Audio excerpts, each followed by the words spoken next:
राधे राधे भक्तों, आइए सुनते हैं कार्तिक मास महात्म कथा अध्याय 33वां। सूत जी ने कहा, इस प्रकार अपनी अत्यंत प्रिय सत्यभामा को ये कथा सुनाकर भगवान श्री कृष्ण संध्योपासना करने के लिए माता के घर में गए। ये कार्तिक मास का व्रत भगवान विष्णु को अति प्रिय है तथा भक्ति प्रदान करने वाला है। रात्रि जागरण, प्रातः काल का स्नान, तुलसी वट सींचन, उद्यापन और दीपदान, ये 5 कर्म भगवान विष्णु को प्रसन्न करने वाले हैं, इसीलिए इनका पालन अवश्य करना चाहिए। ऋषि बोले, भगवान विष्णु को प्रिय, अधिक फल की प्राप्ति कराने वाले, शरीर के प्रत्येक अंग को प्रसन्न करने वाले कार्तिक महात्मा आपने हमें बताया। ये मोक्ष की कामना करने वालों अथवा भोग की इच्छा रखने वाले मनुष्यों को ये व्रत अवश्य ही करना चाहिए।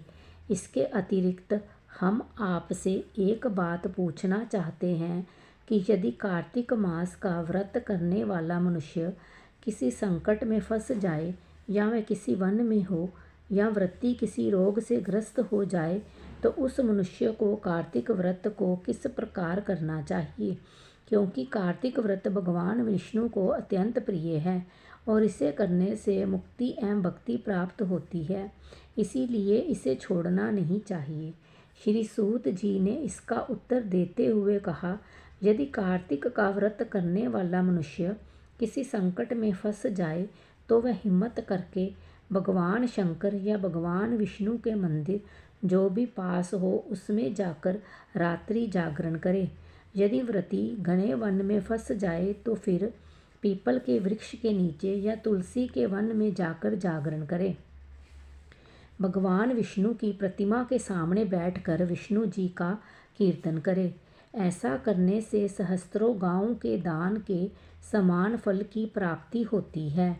जो मनुष्य विष्णु जी के कीर्तन में बाजा बजाता है उसे वाजपेय यज्ञ के समान फल की प्राप्ति होती है, और हरि कीर्तन में नृत्य करने वाले मनुष्य को सभी तीर्थों में स्नान करने का फल प्राप्त होता है।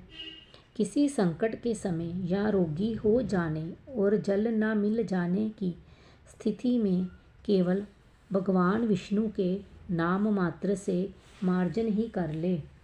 यदि उद्यापन ना कर सके तो व्रत की पूर्ति के लिए केवल ब्राह्मणों के प्रसन्न होने के कारण विष्णु जी प्रसन्न रहते हैं। यदि मनुष्य दीपदान करने में असमर्थ हो तो दूसरे की दीप की वायु आदि से भली भांति रक्षा करे।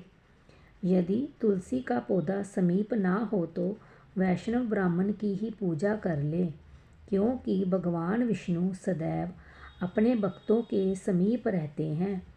इन सब के ना होने पर कार्तिक का व्रत करने वाला मनुष्य ब्राह्मण, गौ, पीपल और वट वृक्ष की श्रद्धापूर्वक सेवा करे।